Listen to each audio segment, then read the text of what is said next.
ఆంధ్రప్రదేశ్లో పోలింగ్ తర్వాత Sajjala voice మారిందంటే YCP లెక్క తప్పినట్టేనా? వైసీపీ ఊహించిన స్థాయిలో ఓట్లు పోలవ్వలేదని అటు సజ్జల రామకృష్ణారెడ్డితో పాటుగా ఇటు జగన్మోహన్ రెడ్డి భావించారా? అందుకే పోలింగ్ తరువాత వైసీపీ ఓడిపోవడం ఖాయమని భావించినటువంటి సజ్జల రామకృష్ణారెడ్డి వాయిస్ మారిపోయిందా అంటే అవునని సమాధానం ఇస్తున్నారు కొంతమంది రాజకీయ విశ్లేషకులు.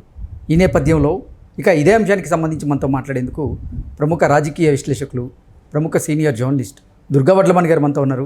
వారితో మాట్లాడదాం. దుర్గారు నమస్తే అండి. నమస్తే. దుర్గారు, ఆంధ్రప్రదేశ్లో పోలింగ్ తరువాత సజ్జల రామకృష్ణారెడ్డి వాయిస్ మారింది అంటే వైసీపీ లెక్క తప్పినట్టేనా?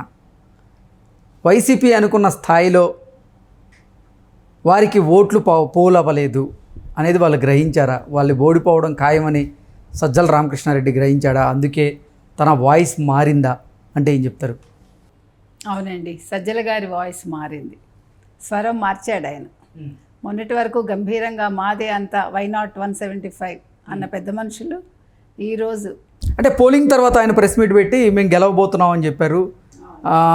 అంటే మహిళలు అలాగే లబ్ధిదారులు, ఈ సంక్షేమ పథకాల లబ్ధిదారులు ఎవరైతే ఉన్నారో అందరూ, యువత కూడా ఆఖరికి జగన్మోహన్ రెడ్డి వైపే ఉన్నారు అంటూ డంకా బజాయించారు. తర్వాత మాత్రం పోలీసులు ఏకపక్షంగా వ్యవహరించారు, అలాగే ఈసీ కూడా ఏకపక్షంగా వ్యవహరించింది, మాకు అసలు సహకరించలేదు అనేటువంటి స్వరం మార్చారు. ఏంటి కారణం? మీరు చెప్పినట్టుగా చూసుకుంటే సాయంకాలం ఆయన హడావిడిగా ప్రెస్ మీట్ పెట్టి అప్పుడు కూడా చాలా కూల్గానే ఉన్నాడు ఆయన.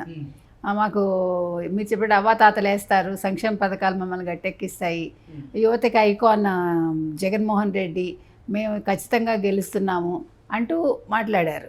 అయితే ఎప్పుడైతే ఓటింగ్ శాతం మారుతూ వచ్చిందో వీళ్ళ స్వరంలో మార్పు వచ్చింది. అంటే భయపడడం మొదలైంది.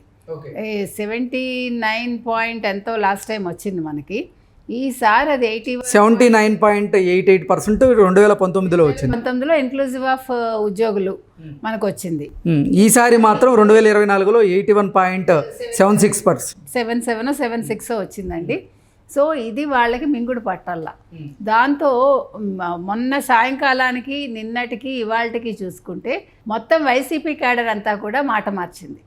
ఎస్పెషల్లీ ఆయనకి వాయిస్ ఇచ్చే సజ్జల గారు అయితే చాలా, అంటే ఎప్పుడూ లేనిది పోలీసులు నిందించటం, తర్వాత పోలీసులు అంతా కూడా వాళ్ళకే సహకరించారు, ఎన్నికల సంఘం కూడా ఏకపక్షంగా అన్నీ చేసింది అంటూ స్వరం మార్చారు. ఏమంటే అధికార పక్షం ఎవరిదండి? అధికారంలో ఎవరున్నారు? ఇంతకాలం ఎవరు వాళ్ళ అన్నీ చేయించుకున్నారు, అన్ని వాళ్ళ పనులు? ఇదే సజ్జల, ఇదే జగన్మోహన్ రెడ్డి, వీళ్ళే కదా.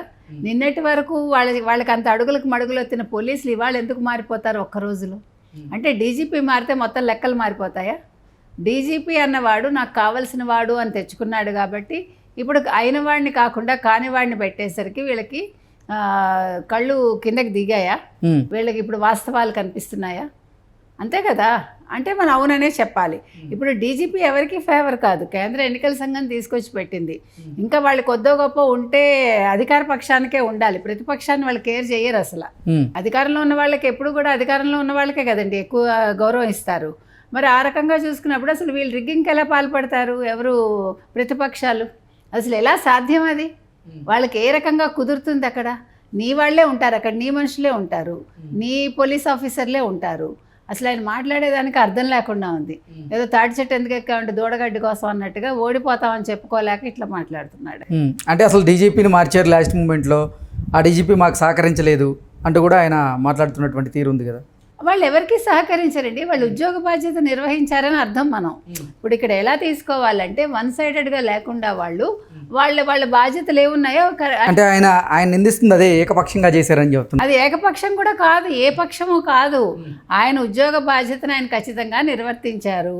అది వీళ్ళకి మింగుడు పట్టం లేదు, అధికార పక్షానికి వాళ్ళు కొమ్ము కాయలేదు. ఈవెన్ కేంద్ర ఎన్నికల సంఘం కూడా ఈసారి కొంచెం ఉక్కుపాదం మోపింది, రాష్ట్ర ఎన్నికల సంఘం కూడా వాళ్ళకి తగ్గట్టు బిహేవ్ చేసింది.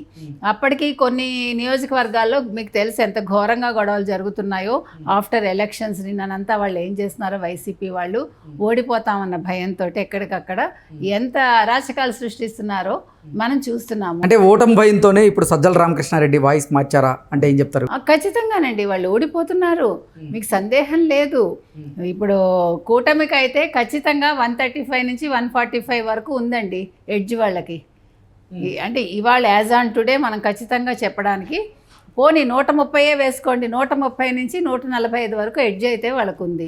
మనం ఫస్ట్ నుంచి చెప్తున్నాము ఇది. అదేవిధంగా లోక్సభలో అయితే వాళ్ళకి 22, 23 మనం డే 1 నుంచి చెప్తున్నాం అవే రాబోతున్నాయి. ఈవెన్ ప్రశాంత్ కిషోర్ వాళ్ళకి ఎప్పుడో చెప్పాడు, మొన్న కూడా ఒక ఇంటర్వ్యూలో చెప్పాడు ఖచ్చితంగా ఈసారి జగన్మోహన్ రెడ్డి ఓడిపోతాడు అని. ఆయన కూడా 130 చెప్పాడు కూటమికి, 130 to 135 దాకా. సో ఇప్పుడు ఎవరు చెప్పినా అంటే ప్రశాంత్ కిషోర్ లాంటి వాళ్ళే చెప్పాక ఇంకా వాళ్ళు పూర్తిగా అర్థం చేసుకోవాలి. ఇప్పుడు సజ్జల రామకృష్ణారెడ్డి గారి విషయానికి వస్తే ముందేమో వైసీపీ మళ్ళీ అధికారంలోకి రావడం ఖాయం అంటూ ప్రెస్ మీట్లో చెప్పడం జరిగింది.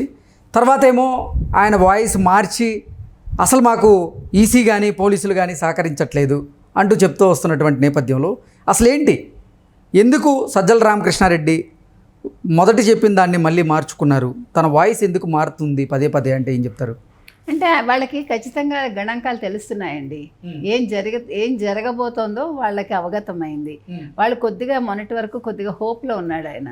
ఎప్పుడైతే ఓటింగ్ శాతం పెరిగిన ఓటింగ్ శాతం దేనికి తార్కాణం అంటే వాళ్ళు గంపగొత్తగా వేస్తే అధికార పక్షానికి వేస్తారు, లేదు వాళ్ళ వ్యతిరేకతను సూచించడానికి వాళ్ళు అపోజిషన్ ఏదైతే ఉందో వాళ్ళకి వేస్తారు. కానీ ఈసారి మాత్రం ఖచ్చితంగా ప్రతి ఒక్కళ్ళు ఏం చెప్పారంటే పబ్లిక్ అంతా కూడా మేము ఒక కసితోటి మేము వచ్చాము, మేము ఈ ప్రభుత్వాన్ని దింపటానికి వచ్చాము, మాకు చాలా అన్యాయాలు జరిగాయి అని వాళ్ళు చెప్పటం జరిగింది. కాబట్టి వీళ్ళు ఏమనుకున్నారంటే ఓటింగ్ శాతం తగ్గితే వీళ్ళకి బాగుంటుందని అనుకున్నారు. కానీ ఓటింగ్ శాతం పెరిగేసరికి వాళ్ళకి వాస్తవాలు కళ్ళకి కట్టినట్టు కనిపించాయి. దాంతో ఆయన భయపడి స్వరం మార్చాడు. ఇప్పుడు ఖచ్చితంగా ఇప్పుడు ఓడిపోయేవాడు ఏం చేస్తాడంటే గడ్డిపోచ పట్టుకోవటానికి చూస్తాడు. వీళ్ళ గడ్డిపోచ ఏంటంటే ఇప్పుడు పోలీస్ అధికారులు, కేంద్ర ఎన్నికల సంఘం లేకపోతే రాష్ట్ర ఎన్నికల సంఘం. సో ఎప్పుడైతే డీజీపీని మార్చారో వీళ్ళ పప్పులు ఉడకలేదు. అది చెప్పుకోలేక పోలీసులు మాకు సహకరించలేదంటే ఏ రకంగా సహకరించలేదు? ఎక్కడా మీకు గొడవలు జరగలేదు. మొన్న చెప్పాలంటే ఏ నియోజకవర్గాలను గొడవలు జరిగాయండి మనం చెప్పుకోవటానికి? అసలు పలనాడు ఒకటి పక్కన పెడితే పలనాడులో కూడా వాళ్ళు ఏకపక్షంగా వ్యవహరించారు కదా, అప్పుడు వాళ్ళకే కదా సపోర్ట్గా ఉన్నట్టు లెక్క. అప్పుడు సజ్జల గారు చెప్పింది అబద్ధమే కదా, పోలీసులు వాళ్ళకి సహకరించినట్టే కదా, మరి పల్నాడులో సహకరించలేదా?